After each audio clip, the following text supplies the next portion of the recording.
La semana pasada, compartimos algunos pensamientos sobre el capítulo 1 de la primera epístola a los tesalonicenses. Hoy, deseamos continuar con el mismo tema. Pero primero, permítanme darles un consejo, antes de continuar viendo este video. Deténganlo, por un momento. De hecho, es deseable, en primer lugar, alabar y agradecer al Señor en la oración, luego, pedirle su gracia para comprender su palabra y guardarla en nuestros corazones. También sería beneficioso leer por sí mismo, y con oración, este primer capítulo de la primera epístola a los tesalonicenses. Por lo tanto, le dejamos un tiempo a solas con el Señor y su palabra.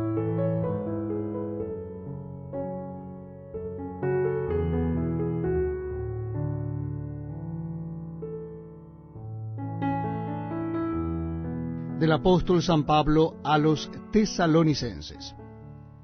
Repito, la cita bíblica es Primera Tesalonicenses, capítulo 1. Dice así la palabra de Dios. Pablo, Silvano y Timoteo a la iglesia de los tesalonicenses en Dios Padre y en el Señor Jesucristo. Gracia y paz sean a vosotros de Dios nuestro Padre y del Señor Jesucristo. Damos siempre gracias a Dios por todos vosotros, haciendo memoria de vosotros en nuestras oraciones, acordándonos sin cesar delante del Dios y Padre nuestro de la obra de vuestra fe, del trabajo de vuestro amor y de vuestra constancia en la esperanza en nuestro Señor Jesucristo. Porque conocemos, hermanos amados de Dios, vuestra elección, pues nuestro evangelio no llegó a vosotros en palabras solamente, sino también en poder, en el Espíritu Santo y en plena certidumbre, como bien sabéis cuáles fuimos entre vosotros por amor de vosotros. Y vosotros vinisteis a ser imitadores de nosotros y del Señor, recibiendo la palabra en medio de gran tribulación con gozo del Espíritu Santo, de tal manera que habéis sido ejemplo a todos los de Macedonia y de Acaya que han creído, porque partiendo de vosotros ha sido divulgada la palabra del Señor, no sólo en Macedonia y Acaya, sino que también en todo lugar vuestra fe en Dios se ha extendido. De modo que nosotros no tenemos necesidad de hablar nada, porque ellos mismos cuentan de nosotros la manera en que nos recibisteis, y cómo os convertisteis de los ídolos a Dios, para servir al Dios vivo y verdadero, y esperar de los cielos a su Hijo, al cual resucitó de los muertos, a Jesús, quien nos libra de la ira venidera.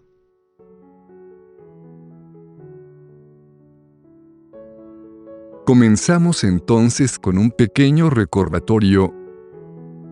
El propósito de esta primera epístola a los tesalonicenses es animar a los nuevos convertidos a perseverar en el Señor mientras esperan su venida. El apóstol Pablo, por medio del Espíritu Santo, los exhorta a vivir una vida práctica santa, a mantenerse firmes en medio de la persecución y a esperar el inminente regreso del Señor. Por lo tanto, es una epístola eminentemente pastoral.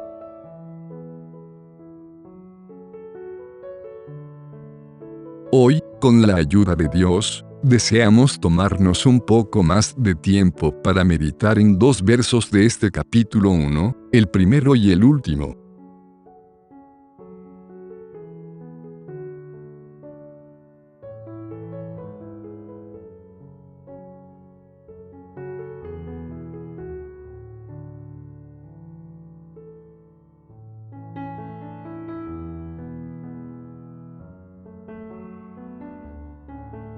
En el versículo 1, Dios nuestro Padre y el Señor Jesucristo se mencionan juntos. De esto podemos sacar un pensamiento reconfortante para cada creyente.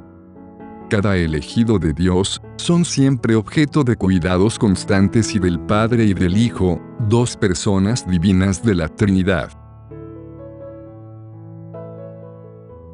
Entonces, si somos creyentes, ¿qué nos hace falta? Somos los recipientes del cuidado y la atención del Padre y del Hijo.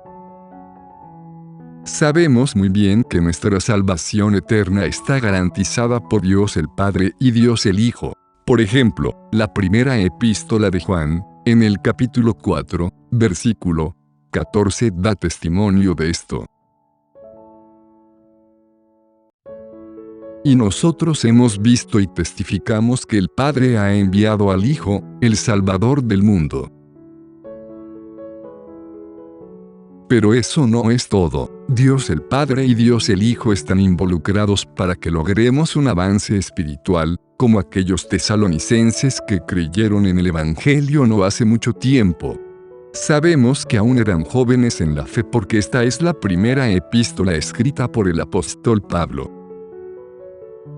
Puesto que los creyentes tienen para ellos tanto al Padre como al Hijo, el apóstol Pablo puede entonces expresar un deseo: que se dé la gracia y la paz para que se produzca un crecimiento espiritual armonioso, para la gloria de Dios. Preguntémonos ahora qué base nos presenta esta epístola para que los recién convertidos puedan prosperar en su vida espiritual. Del versículo 1 podemos sacar dos consejos, o dos exhortaciones. El propósito de estas exhortaciones es que la gracia y la paz reinen en nuestros corazones y trabajen en ellos. Conocer a Dios como Padre es una de las grandes características del cristianismo, del período de la gracia. Incluso un niño pequeño en Cristo conoce al Padre. La palabra da un claro testimonio de esto en la primera epístola de Juan, capítulo 2, versículo 13. Os escribo a vosotros, hijitos, porque habéis conocido al Padre. Si alguien conoce a Dios como Padre, tiene vida eterna. Leamos esto en el Evangelio de Juan, capítulo 17, versículo 3. Y esta es la vida eterna, que te conozcan a ti, el único Dios verdadero, y a Jesucristo, a quien has enviado. Así que, en primer lugar, asegurémonos firmemente en nuestros corazones que la comunión personal con Dios Padre es una experiencia necesaria para que nuestras almas crezcan en la gracia, para que progresen. Pero también, alegrémonos, hermanos y hermanas, porque tenemos un Padre bueno y bondadoso en el cielo. Es el Dios fuerte, el Todopoderoso. Desde lo alto, Él protege a sus hijos. Su deseo es tenernos cerca de su corazón, como un padre que quiere a sus propios hijos. Qué consuelo tener un Padre como el nuestro en tiempos en que el mundo está tan ansioso por la pandemia de coronavirus. Sin embargo, el disfrutar íntimamente de una relación con Dios como Padre no es suficiente en la vida cristiana. También es esencial que se reconozca la autoridad de Cristo. De lo contrario, no puede haber un verdadero progreso espiritual. Y desafortunadamente, si no hay progreso, estamos retrocediendo.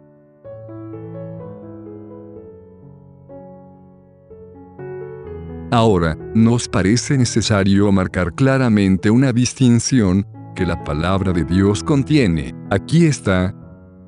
Tener a Jesucristo como Salvador es una cosa, tener a Jesucristo como Señor es otra cosa. Entonces, ¿cuál es la diferencia? Tener a Jesús como Salvador significa creer en Él y creer en su obra realizada en la cruz del Golgota. En el momento de la conversión, pongo mi confianza en Cristo para ser salvo del juicio por mis pecados de pensamiento y diagonal o acción. En la conversión, recibo con gratitud y adoración el hecho de que Él los ha expiado ante Dios.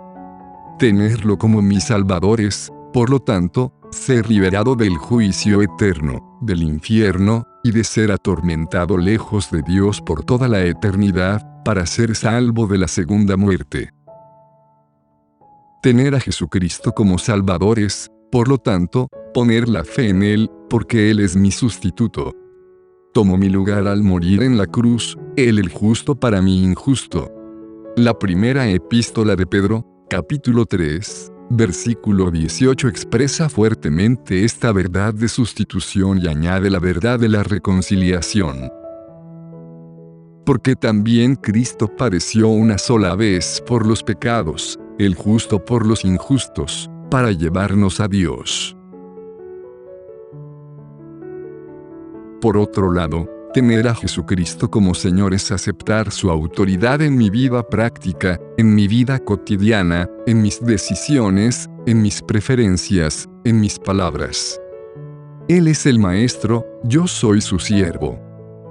El pensamiento central aquí es que Cristo pagó un gran precio para redimir a los creyentes y por lo tanto no se pertenecen a sí mismos. Esta verdad se encuentra en la primera epístola a los Corintios, capítulo 6, versículos 20. Porque habéis sido comprados por precio, glorificad, pues, a Dios que ha creído en el Salvador. Perteneces al Señor habiendo previamente creído en el Salvador, entonces, Jesucristo tiene un doble derecho sobre ti para dirigir tu vida.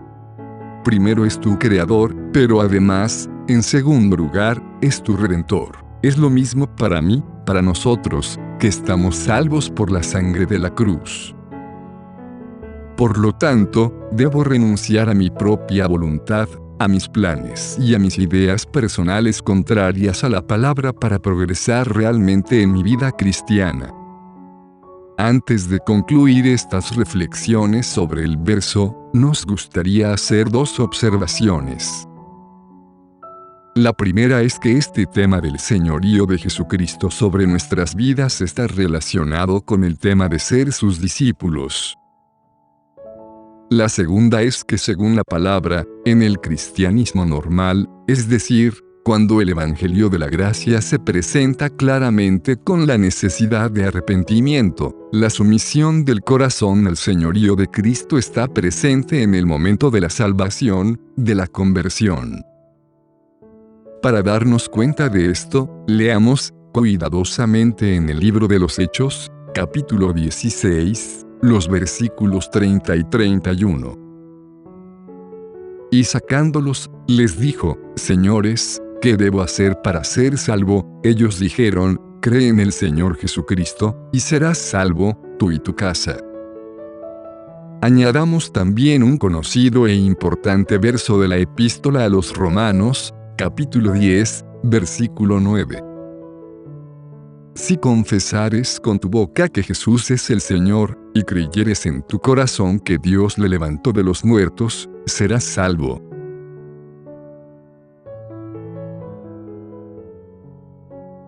En conclusión, es interesante que el apóstol Pablo insista tanto en Cristo como el Señor en las epístolas a los tesalonicenses. Lo hace 25 veces en la primera epístola, luego 22 veces en la segunda epístola. Que Cristo es el Señor, que el creyente es un discípulo, son verdades que todo joven convertido debe escuchar. Esto es lo que Pablo hizo por esos queridos tesalonicenses. El Espíritu también os dice esto a cada uno de nosotros hoy, ya sea que seamos jóvenes en la fe, o que nuestra conversión por gracia ya tenga muchos años. Preguntémonos, ¿estoy verdaderamente sujeto a mi Salvador, porque también es mi Señor? ¿Soy un discípulo de Jesucristo, perseverante en su palabra? ¿Mis relaciones están sujetas a Cristo? ¿Mi vida en casa, escondida de los demás, está sujeta a Cristo? ¿Podría el apóstol Pablo decir que siempre da gracias a Dios por mí?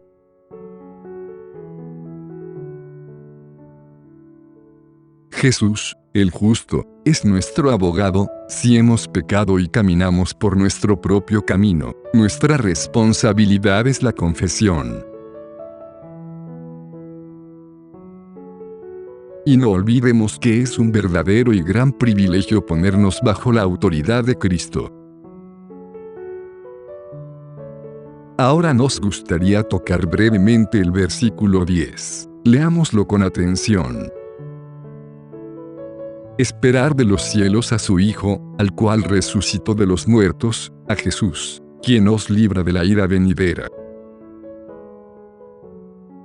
Por lo tanto, esperamos de los cielos al Hijo de Dios. Es una esperanza tan preciosa. Lo esperamos a Él, nuestro Salvador y Señor. Lo esperamos con certeza. Él vendrá pronto. Pero no sabemos ni el día ni la hora. Así que velamos. Esto es lo que el Señor nos dijo que hiciéramos en el Evangelio de Mateo, capítulo 25, verso 13. Velad, pues, porque no sabéis el día ni la hora en que el Hijo del Hombre ha de venir. Pero, por cierto, porque esperamos al Señor, que nos motiva a esperarlo más, porque a menudo anhelamos su regreso, o porque tendemos a olvidar que Él vendrá pronto. En el versículo 10, se nos da una buena razón para desear el regreso del Señor. Es una razón bíblica, es perfectamente legítimo ante el Señor, aunque no el más elevado espiritualmente. Esta buena razón para querer que el Señor venga es para ser liberado de la ira que viene. Estos son los juicios que vendrán sobre el mundo entero, un mundo pecaminoso y perdido. No nos ha puesto Dios para ira, sino para alcanzar salvación, por medio de nuestro Señor Jesucristo. Leemos esto en el capítulo 5 de esta epístola, versículo 9. En los capítulos 6 a 19 del Apocalipsis, la ira se menciona 5 veces para describir el juicio de Dios que culminará en la gran tribulación. Puede que ya sepamos que esto demuestra que la Iglesia, el cuerpo de Cristo, no pasará por la gran tribulación.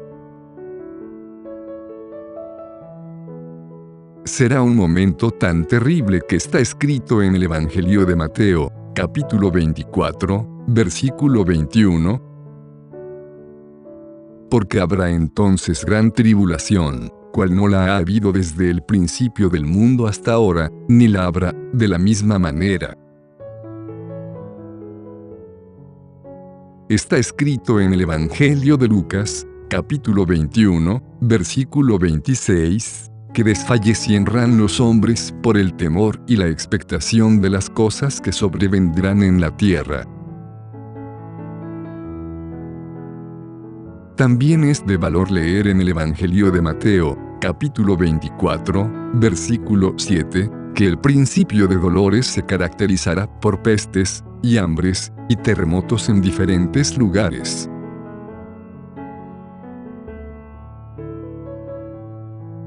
El coronavirus se asemeja a lo que la palabra de Dios llama pestes. Lo que estamos experimentando ahora es probablemente señales de lo que vendrá sobre toda la tierra con una fuerza multiplicada. Los hombres y mujeres incrédulos tienen miedo hoy en día, pero esto es solo un poco comparado con la angustia experimentada durante la gran tribulación. Pero para los que creemos, podemos estar llenos de confianza, porque sabemos que el regreso del Señor se acerca. Sí. Ahora está más cerca de nosotros nuestra salvación que cuando creímos. Romanos 13 y 11. El coronavirus nos hace pensar en esto aún más. Queridos hermanos y hermanas, queremos concluir señalando algunas otras buenas razones para esperar el regreso del Señor. Lo haremos empezando por la que probablemente sea la razón más baja, luego mencionaremos razones más elevadas y finalmente llegaremos a la razón más gloriosa. Aquí están en este orden. 1. Para ser liberados de nuestras miserias. 2. Para recibir recompensas en el tribunal de Cristo. 3. Para no poder afligir más al Señor en la tierra por nuestros pecados. 4. Para reunirnos con nuestros seres queridos que se han quedado dormidos. 5. Para estar en la presencia del Señor, que nos ama tanto. 6. Para adorar al Señor de una manera perfecta. 7. Para ver el corazón del Señor satisfecho.